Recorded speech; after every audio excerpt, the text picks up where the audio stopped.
ഐക്യരാഷ്ട്രസഭയിൽ പാകിസ്ഥാനെതിരെ ആഞ്ഞടിച്ച് ഇന്ത്യ. ജമ്മുകശ്മീരിലെ പഹൽഗാമിൽ കഴിഞ്ഞ മാസം നടന്ന ഭീകരാക്രമണത്തെ തുടർന്ന് താൽക്കാലികമായി നിർത്തിവെച്ച സിന്ധു നദീജല കരാറിനെ കുറിച്ചുള്ള പാക് പ്രതിനിധിയുടെ പരാമർശങ്ങൾക്കെതിരെയാണ് ഇന്ത്യ രംഗത്തെത്തിയത്. പാകിസ്ഥാൻ ഭരണകൂടം സ്പോൺസർ ചെയ്യുന്ന ഭീകരത കാരണം 65 വർഷം പഴക്കമുള്ള കരാർ ഉപേക്ഷിക്കപ്പെട്ടുവെന്ന് ഐക്യരാഷ്ട്രസഭയിലെ ഇന്ത്യയുടെ സ്ഥിരം പ്രതിനിധി അംബാസഡർ പർവതനേനി ഹരീഷ് പറഞ്ഞു.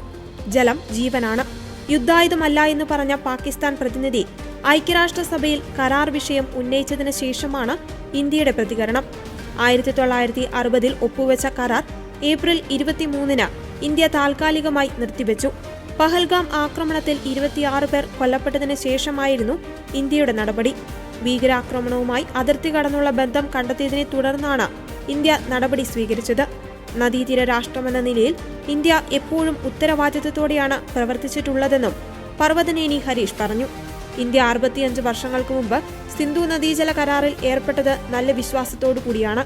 ആ ഉടമ്പടിയുടെ ആമുഖം അതെങ്ങനെ ആത്മാവോടും സൗഹൃദത്തോടും കൂടി അവസാനിച്ചുവെന്ന് വിവരിക്കുന്നുവെന്നും ഹരീഷ് പറഞ്ഞു.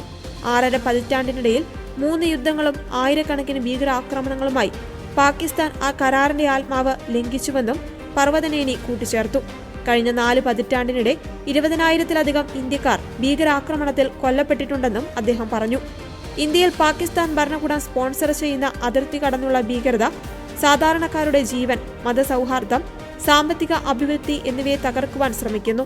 65 വർഷത്തിനിടയിൽ അതിർത്തി കടന്നുള്ള ഭീകരാക്രമണങ്ങൾ വഴിയുള്ള സുരക്ഷാ ആശങ്കകൾ വർദ്ധിക്കുന്നതിൽ മാത്രമല്ല, ശുദ്ധമായ ഊർജം, കാലാവസ്ഥാ വ്യതിയാനം, ജനസംഖ്യാ വ്യതിയാനം എന്നിവയ്ക്കുള്ള വർദ്ധിച്ചുവരുന്ന ആവശ്യകതകളിലും ദൂരവ്യാപകമായ മാറ്റങ്ങൾ സംഭവിച്ചിട്ടുണ്ടെന്നും ഇന്ത്യൻ അംബാസഡർ പറഞ്ഞു.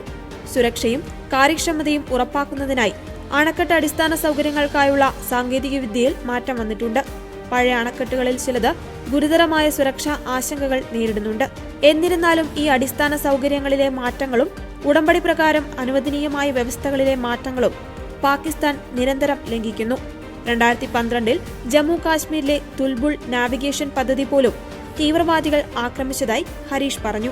കഴിഞ്ഞ 2 വർഷത്തിനിടെ നിരവധി തവണ കരാർ പരിഷ്കരണങ്ങളെക്കുറിച്ച് ചർച്ച ചെയ്യുവാൻ ഇന്ത്യ പാകിസ്ഥാനോട് ഔദ്യോഗികമായി ആവശ്യപ്പെട്ടിട്ടുണ്ട്.